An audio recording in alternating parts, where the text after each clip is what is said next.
Yeah, shared comfort, that's a really big thing. And bringing everyone in an open plan office means you have to share something, you know, the air, the noise.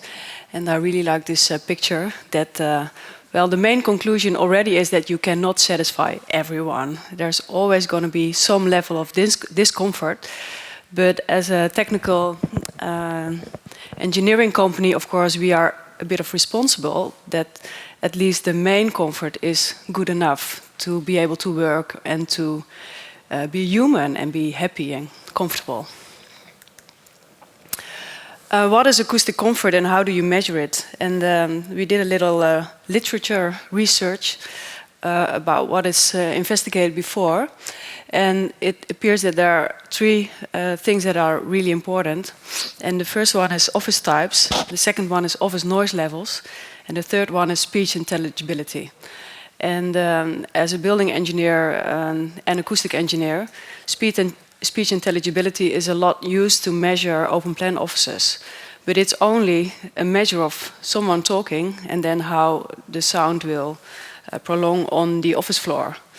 But besides that, of course, people are people, and you start to react on the office type as well. Some people like to close the door because you know what to expect when you close the door. It's only your space, your atmosphere. So I want to take you a little bit through all these main conclusions. First one is De Crone at 2005. And the piece says that open workplaces have a strong evidence for reduced privacy and job satisfaction.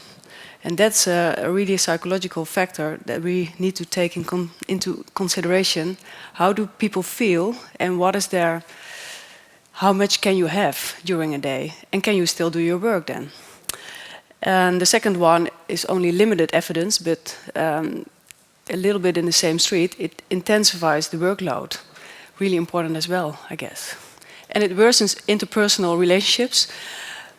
I don't know about that. I think it has to do a little bit with your personality type, like Nigel says. So I'm really looking forward to deeper investigation. What is really important for what? The next one is from a Finnish institute. And it says that open plan office is not recommended for professional workers. And well, it doesn't all make you very positive about the open plan office concept. I went to look for, of course, because we are an engineering company, we want to make a combination of the technical data and the personal way of experiencing your environment. And before I want to explain that, this is Roald Dahl sitting in his office. And after all, you know, you have so many personality types. And when I saw this, I thought, oh, how can anyone ever work there? But he was really happy there. You know, just having his own space and all his mess around him made him really happy. So I think that is part of his personality type. And who am I to say you're not happy in that space because it's not really organized? For him, it would be, I think, a total disaster to work in an activity-based open plan office. But who knows? Jackson's, so this research of Seago in 2005, he investigated a lot of other literature that is really of a help if you have such a pile of research to read. And he says that noise level gives an increase of subjective workload as well. And it decreases cognitive performance in memory tasks. And one guy called Tang, he says that the equivalent sound level of 5 minutes correlates the best with human auditory sensation. And for us, that was a really nice thing to go with.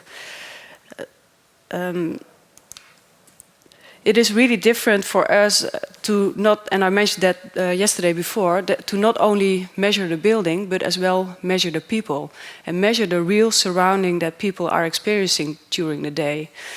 And we are looking for combinations with environmental psychologists as well, to make as well the individual questionnaires, but as well measure the technical data, and then maybe on a bit of a larger scale, connect the two of them.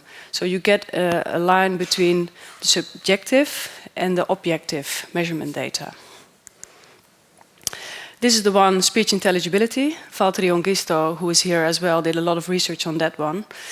And it is all, if you can hear any message through the speech, then it's really probable you will be distracted. So that's a really important thing, and it's used as a base to the measurement norm of measuring in open plan offices.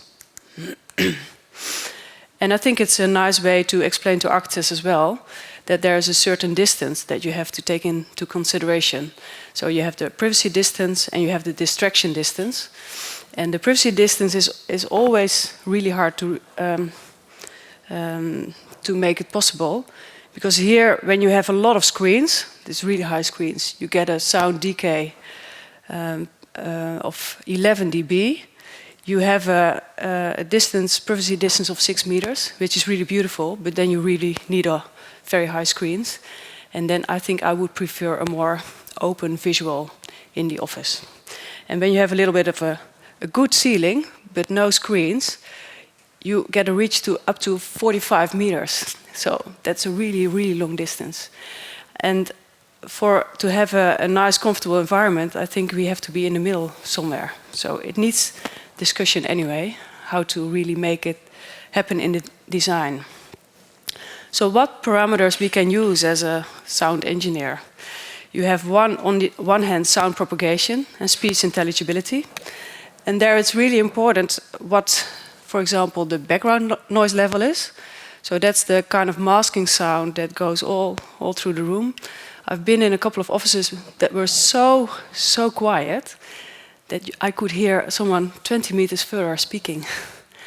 And in the old days, the more quiet an office was, the better. We only had these requirements that we could only make up to 35 dBA noise level from installations. But now we're more likely to say you need at least 35 dBA noise level, because otherwise you can hear people from so far away.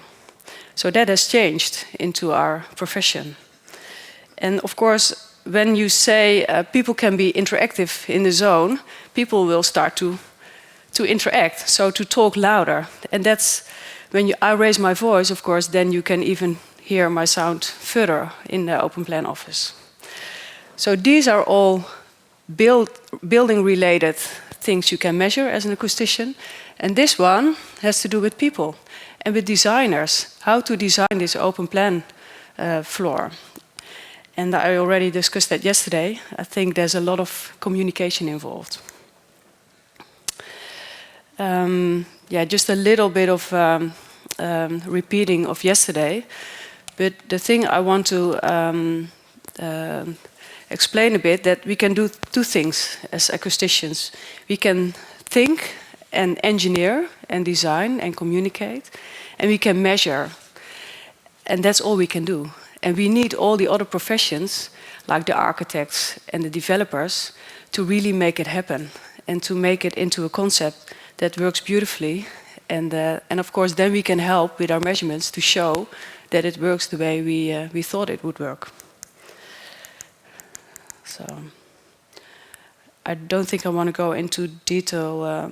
The thing about the noise measurements, we not only do measurements of 5 minutes of equivalent sound levels, but we trigger the noise at up to 70 dBA, and we record the sound fragments. And we do that in order to listen what kind of activity there is on the office floor. Sometimes it's only the lockers you hear, clunk, clunk, clunk. So you have to really watch out what you measure. If you put up a microphone and you start analyzing the data, watch out. And another time we had a before and after situation, and we started analyzing, and the afterwards was so much higher, and we didn't understand. And I started to listen, and just below the microphone, someone had a really bad flu, so he was sneezing and coughing all the time. So that's a critical note when you start to measure. Always watch out what you measure, and take a broader perspective of the measurement data. I wanted to keep it a little short because afterwards we will go out in groups, and it's about what to measure and what to use in the acoustic methods. So thank you for your attention.